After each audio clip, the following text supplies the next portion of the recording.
Nous sommes aujourd'hui avec Marie-Robert de Philosophie Sexy. Bonjour Marie, nous sommes ici pour Maison Péchavie, dont tu viens d'allumer le feu. Exactement. Et nous avons plein de questions à te poser Avec grand plaisir. sur la mythologie du feu, la philosophie du feu, la symbolique du feu et les philosophes qui ont parlé du feu.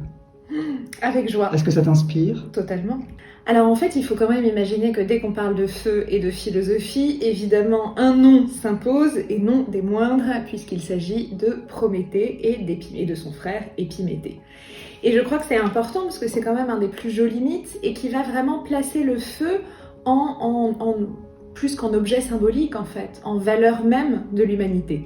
Donc je vous raconte brièvement le mythe. Évidemment, l'idée n'est pas de vous faire un grand cours de mythologie, mais tout de même d'en rappeler les fondamentaux. Zeus, le plus important, le dieu le plus important de l'Olympe et de la mythologie grecque, s'ennuie un peu dans l'Olympe, s'ennuie avec tous les dieux, ils n'ont plus grand chose à faire, et donc il se dit, je vais inventer la race humaine, je vais inventer des humains, donc on va les fabriquer. Il confie cette tâche à deux frères, Prométhée, celui qui pense avant, Épiméthée, celui qui pense après.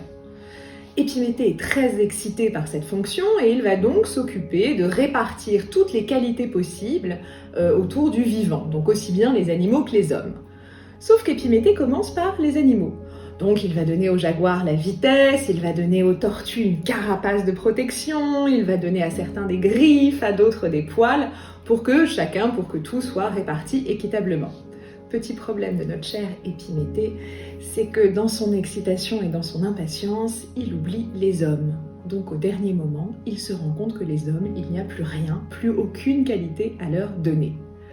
Son frère Prométhée arrive à la rescousse, et pour essayer de rétablir ces pauvres hommes nus, vulnérables, qui n'ont rien, qui ne sont pas rapides, qui n'ont pas de fourrure, qui n'ont pas de griffes, qui n'ont pas d'ailes, Prométhée se dit « Je vais aller voler le feu aux dieux ». Évidemment, Prométhée sera puni par Zeus, mais les hommes auront le feu.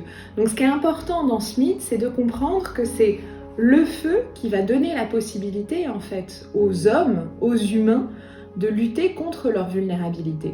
Donc le feu est fondamental puisque c'est ce qui va nous fonder en tant que possible, que civilisation possible, puisque grâce au feu, nous allons pouvoir construire, nous allons pouvoir bâtir, nous allons pouvoir cuire les aliments, nous allons pouvoir en fait développer une civilisation. Donc le feu est plus que jamais cet élément symbolique qui est donc constitutif en fait de notre histoire. Et c'est pour ça qu'à chaque fois qu'on contemple une flamme, il faut tout de même se rappeler que c'est une réponse à notre fragilité.